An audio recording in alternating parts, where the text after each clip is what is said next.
There are three types of people in this world: sheep, wolves, and sheepdogs. Now, some people prefer to believe that evil doesn't exist in the world, and that if ever darkened their doorstep, they wouldn't know how to protect themselves. Those are the sheep. And then you got predators. They use violence to prey on the weak. They're the wolves. And then there are those who've been blessed with the gift of aggression and the overpowering need to protect the flock. These men are the rare breed who live to confront the wolf. They are the sheepdog. Aggressive activists. Moxie. Force of character, determination, or nerve. Do you know anyone with moxie? You'll know of a few in a minute. I'm Son of Thunder, and I approve this message. This is for the sheepdogs. I'm Son of Thunder, and thank you so much for joining me. I'm really happy to see you guys. You know, the other day I decided to watch a couple videos on the John Cedars channel. 5 hours later. And after seeing these videos and getting some links by friends to this website called Reddit, XJW Reddit, I found that there was a small faction of people influenced by the videos on the John Cedars channel to be very vocal in their opposition to the way some ex-Jehovah's Witnesses do their activism. And a new term was coined called aggressive activism.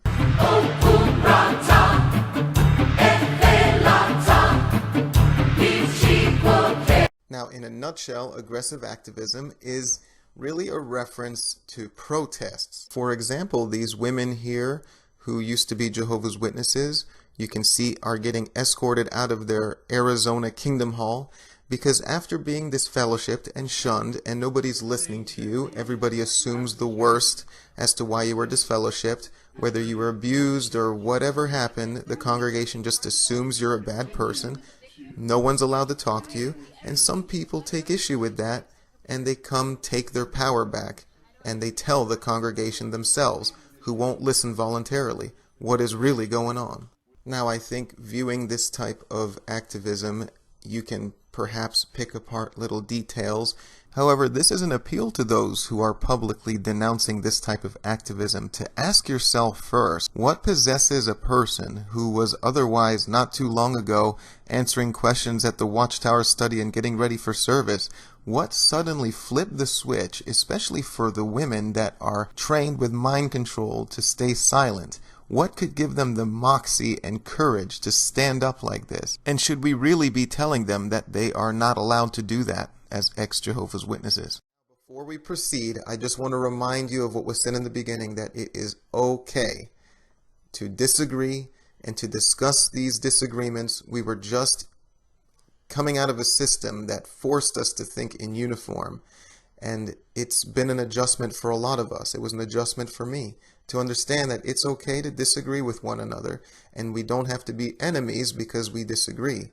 So now I'd like to take you through, in context, the concerns coming out of the John Cedars channel for why they disagree with this type of activism and even naming it aggressive activism.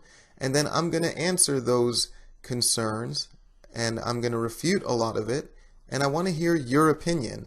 So I just ask that you listen with an open mind and let's have a free discussion on this. So take it away, John Cedars, please. And while there are certainly some who would behave in this way, it's not in, I have no interest in doing what this individual is doing. I am quite happy to share my thoughts on YouTube, and if people find them interesting, that's up to them, but I certainly don't see any merit in disrupting an assembly or convention or Kingdom Hall meeting. In fact, I think if I were to do that, the rudeness of my behaviour in interrupting an act of worship would drown out anything I had to say, so that people wouldn't really be interested in any message I had to share. They would purely be thinking, why are you interrupting this special day as I've gone to such great lengths to attend. But nonetheless, I'm sure there are individuals who would relish the opportunity to behave in this way. Now there's a lot to digest there, and I'm going to work my way backwards. Now to say that, quote, there are individuals that would relish the opportunity to behave this way, unquote, I think it takes away from the courage it takes. Just imagine, I don't think that most of these people who have the courage to stand in front of their old congregation and tell them what's really happening, I don't think they relish that. I think that can be something that you can be afraid of. There could be a lot of anticipation, anxiety, and it really takes a lot. It takes moxie.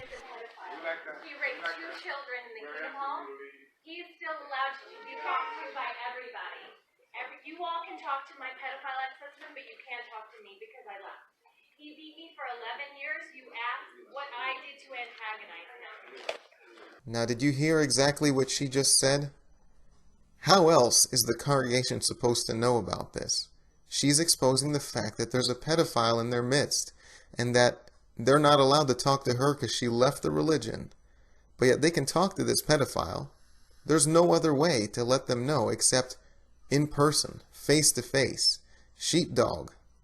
All of those things are very primal responses from people who have been hurt by a cult. The rudeness of my behaviour in interrupting an act of worship would drown out anything I had to say. So in the opinion of the John Cedars channel, which is his right to have, he believes that just the fact that you're interrupting the program is so rude that it'll drown out your message and that it has no merit. And I just simply disagree.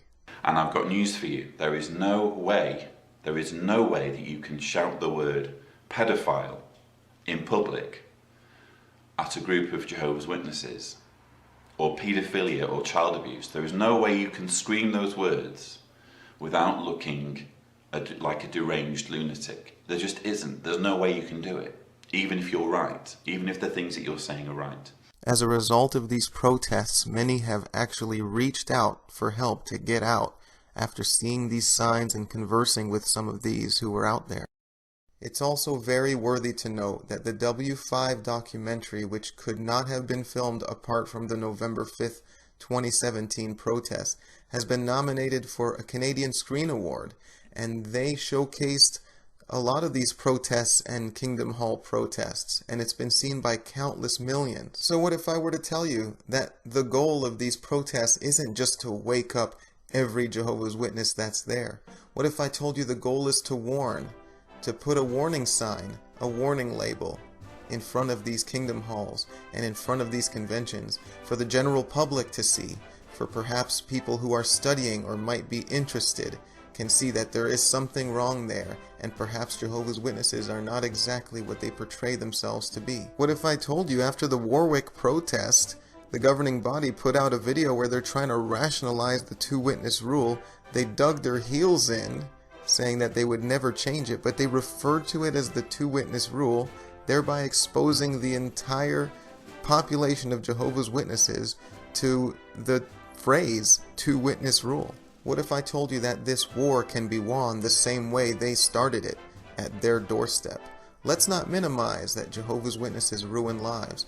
Yes, they're a product of Watchtower Society and the governing body, and God knows what is going on behind those scenes. But their teachings, their ideology is all sophisticated mind control that has been designed to gradually take someone out of a normal, average frame of mind into one that's captive to their organization. So what I hope you'll take away from this is that we shouldn't confine ourselves to just one way of doing things, and we shouldn't have that group think mentality that we just broke free from.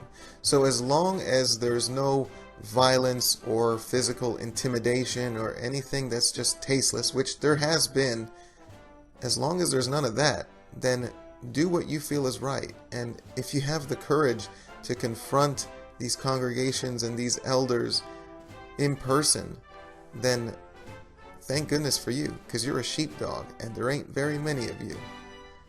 As you know, I'm Son of Thunder, and I'm here always to keep watch for you. Until next time. voices